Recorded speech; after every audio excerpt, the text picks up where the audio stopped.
Muy buenos días a todos. Mi nombre es Fabricio Casado, soy periodista de la agencia CMA Latam. En esta ocasión estamos con Alfredo Romano, presidente de Romano Group. Bienvenido. ¿Cómo estás, Fabricio? ¿Todo bien?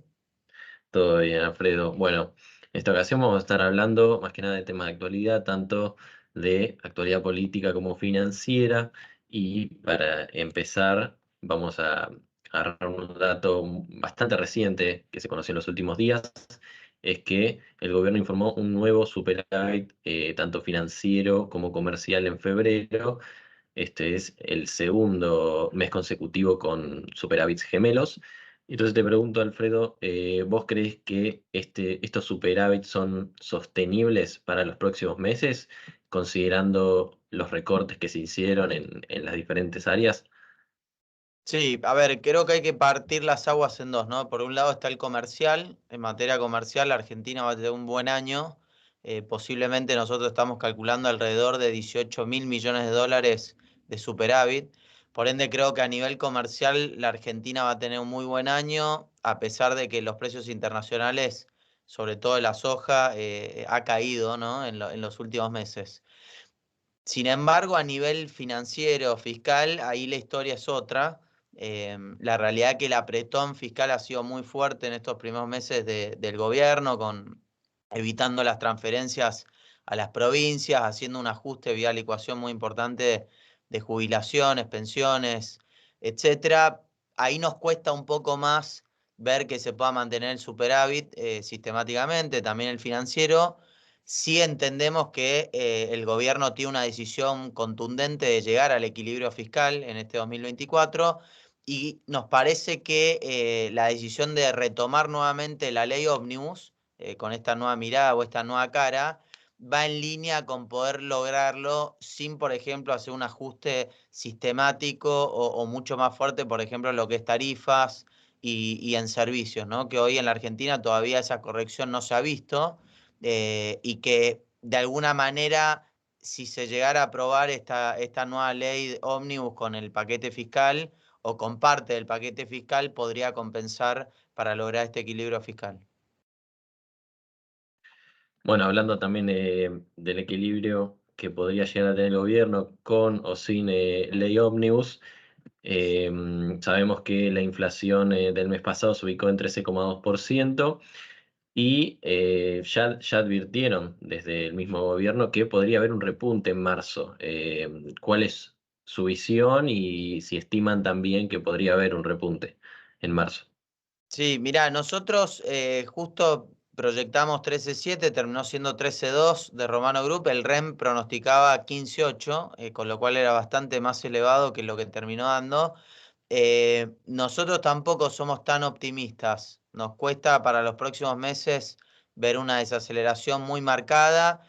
Le va a costar a partir del dígito, si la Argentina llega a los 8 o 9 puntos de inflación, que puede suceder en los próximos 3 4 meses, va a costar cada punto, realmente va a costar mucho más bajarlo. Y ahí es donde me parece que se va a generar ese amesetamiento o esa sensación de que no se logran los objetivos. Nosotros creemos que la inflación es un problema no únicamente, digamos, monetario, sin dudas es monetario, pero hay un problema estructural en la Argentina donde, por ejemplo, sistemáticamente en nuestro país se lleva adelante, digamos, correcciones de tipo de cambio. Ahora vemos que el dólar viene, está planchado, ¿no? Digamos, siguen 1.000 pesos, más o menos los dólares financieros, 1.100, 1.080, pero están en esos valores. Cuando uno ha visto una inflación en dólares en los últimos meses de más del 50%. Entonces, cualquier corrección, por ejemplo, lo que puede ser el tipo de cambio en el dólar, eso va a tener implicancias directas en la inflación de los próximos meses.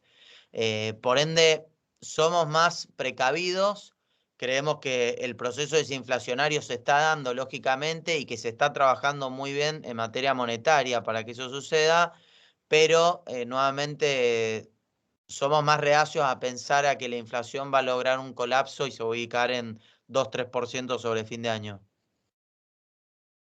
Perfecto. Y bueno, ya hablamos de inflación, hablamos de los superávits. Ahora quiero hablar de indicadores. Los últimos que han llegado muestran una caída de la actividad pronunciada, digamos.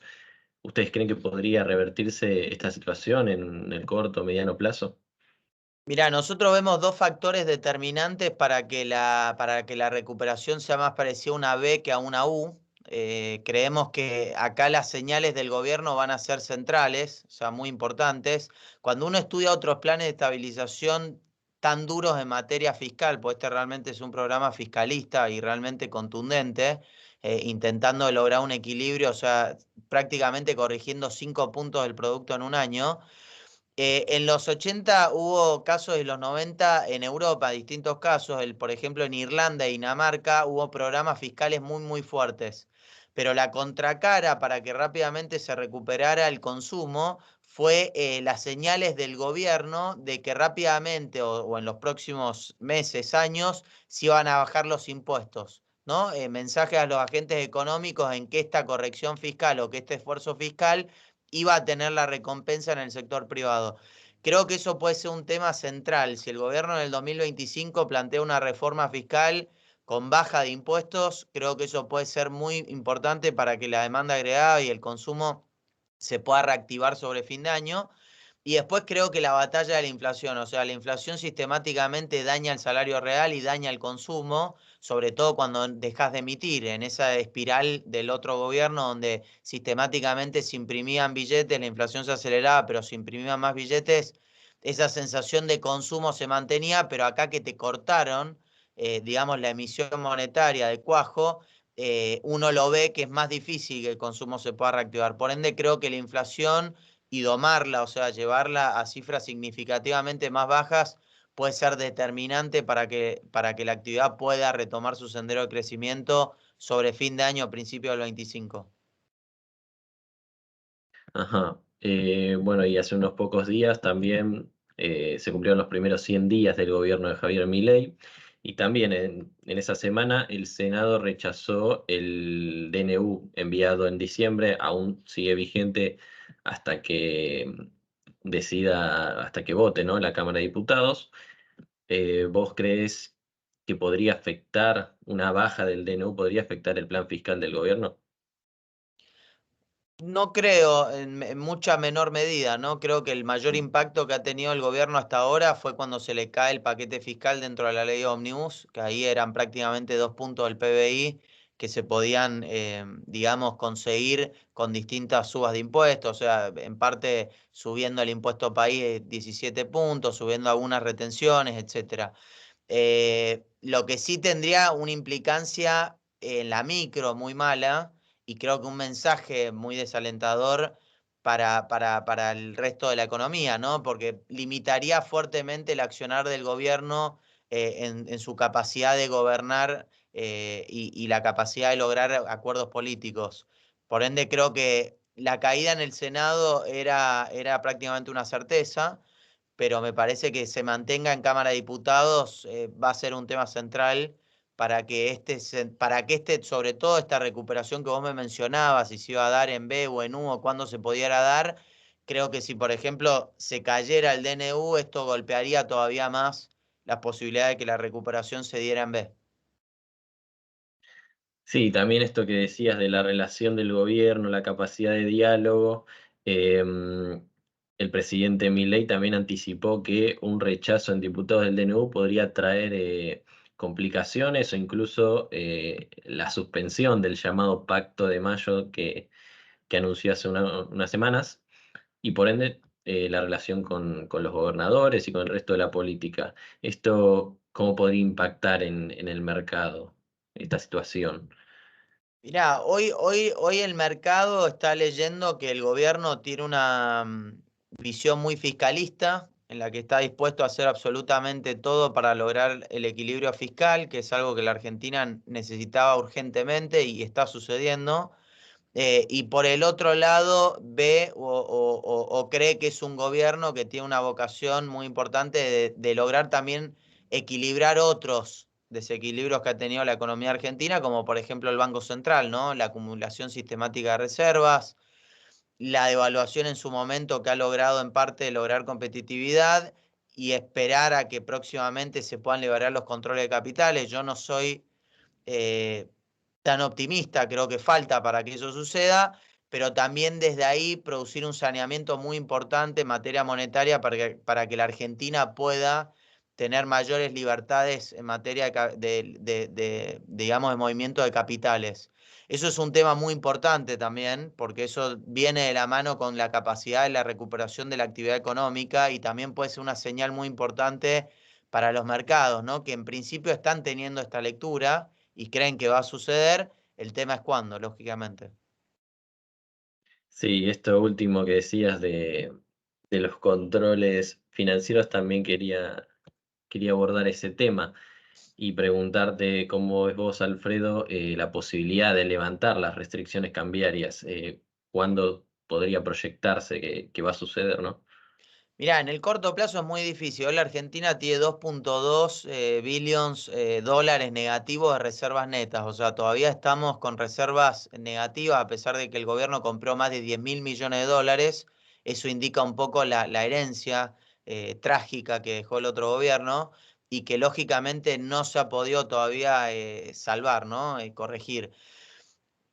A mi visión, no hay que apurarse con la salida del cepo cambiario, hay que lograr una acumulación sistemática de reservas que te lleve a un colchón por lo menos de 10, 15 billions positivos de reservas y a partir de ahí sí estudiar, digamos, la posibilidad de salir de los controles de capitales. Sí creo que se van a seguir desarmando todos estos nudos y todas estas regulaciones que el gobierno anterior sistemáticamente le sumó, por ejemplo, para las operaciones de contado con liquidación o dólar MEP, pero me parece que para la salida del cepo cambiario hay que esperar por lo menos hasta el próximo semestre.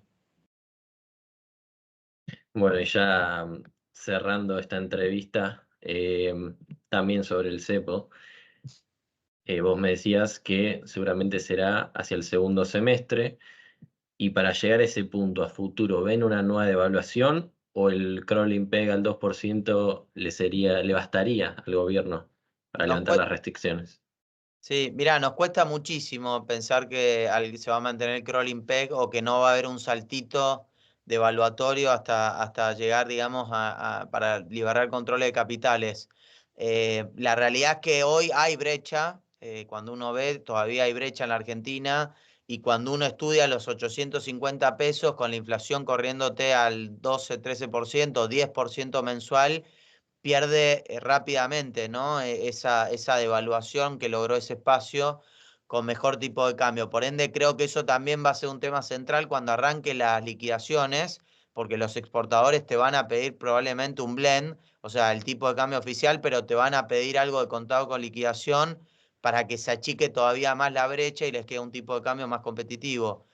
Así que para resumirte, no, nosotros creemos que en algún momento se debería acelerar un poco el crawling peg o suceder directamente una liberación del tipo de cambio con un saltito, que eso implicaría un paso a inflación, un pass-through a inflación y a precios en el corto plazo, que nuevamente eso es lo que nos lleva a pensar a que nosotros todavía para que la inflación se pueda domar, falta un camino por recorrer. Bueno, muy bien, perfecto, Alfredo. Bueno, entonces con esta pregunta ya cerramos la entrevista sobre la actualidad política y financiera, perdón, los primeros 100 días del gobierno de Javier Milei.